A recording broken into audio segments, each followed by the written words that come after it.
Marseillette, 1977. Dans le café qui l'a accueillie, étouffée, puis révélée, Carmen pleure sa nièce chérie. À plus de 40 ans, elle se rappelle les personnages qui ont changé sa vie.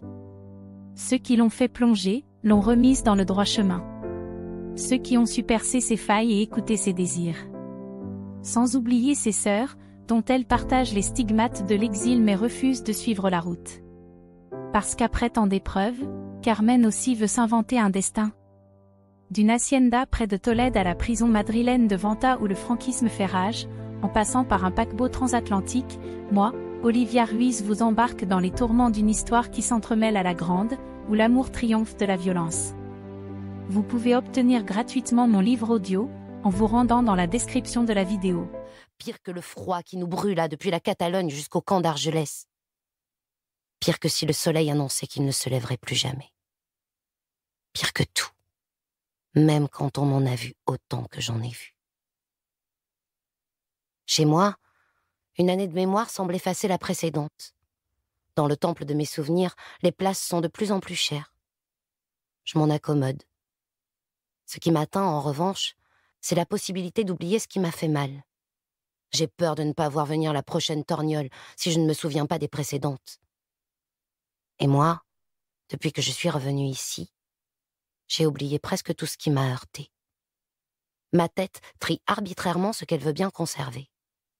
Question de survie, m'a répondu nonchalamment Léonore quand je lui ai parlé des cratères qui peuplent ma mémoire.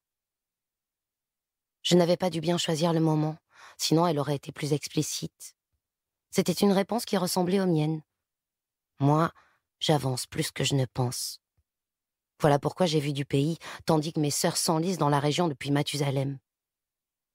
Je suis rentrée, mais je repartirai bientôt. Ici, rien ne me retient. Je repartirai de zéro, parce que je sais que le monde a un beau rôle pour moi. Reste à découvrir lequel. De mon périple depuis l'Espagne pour la France, à l'âge de 6 ans, il ne me reste que la sensation de froid, et plus encore peut-être celle de la faim. La douleur des viscères qui se serrent les coudes pour se sentir moins vide. C'est pour ça que je suis rondelette. Depuis ces quelques jours misérables, je fais des réserves. Avant de m'endormir, dès que je me réveille, je mange, toujours un peu. On ne sait jamais. De mes parents, il ne me reste que la musique. Le joyeux brouhaha de la maison, grouillante de figures fantasques en mission, la radio clandestine allumée en continu. Sauf les jours de fête, où les chants populaires lui volaient la vedette, se mêlant au cliquetis de nos petits talons du dimanche, dansant sur les carreaux de ciment.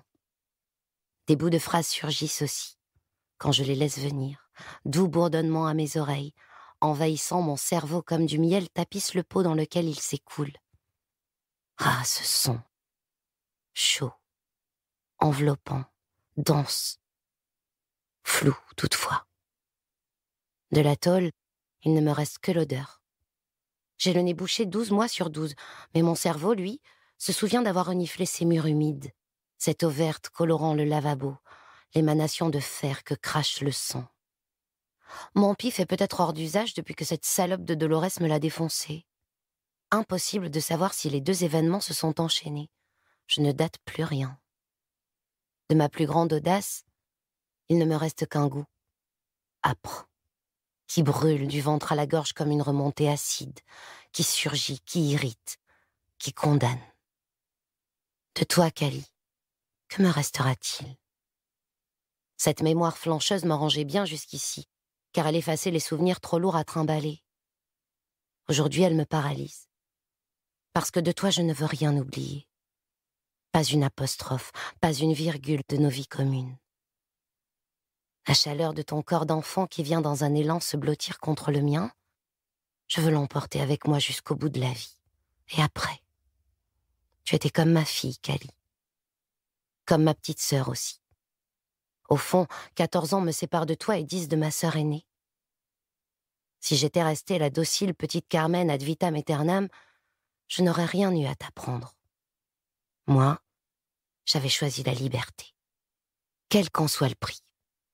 Mes sœurs étaient empêtrées dans une double identité, pas moi. Depuis mon arrivée à Marseillette, au sein du café de ta mère et d'André, Je n'avais plus besoin de personne pour décider de mes demain. Quelle chance tu m'as offerte en accueillant mes bras comme ceux d'une mère. Tu étais ma poupée aux yeux perçants, sensation garantie quand ce regard-là se plantait dans le mien. Tu étais celle à qui je racontais tout, qui semblait tout comprendre, tombeau ravissant de mes secrets, jusqu'à ce que ta petite bouche s'entr'ouvre pour nous époustoufler avec ton courage d'Amazone et ta grâce de déesse. Je sais déjà que malgré moi, chaque jour je vais espérer que tu reviennes. Je repousse l'insupportable vérité de toutes mes forces. Elle ne plie pas. La réalité nous regarde de haut comme un juge dans sa robe, impitoyable, imperméable à notre colère et à notre chagrin. Restez à l'affût des prochains livres, en vous abonnant. Pensez au petit j'aime qui fait plaisir, aux commentaires, et au partage de cette vidéo.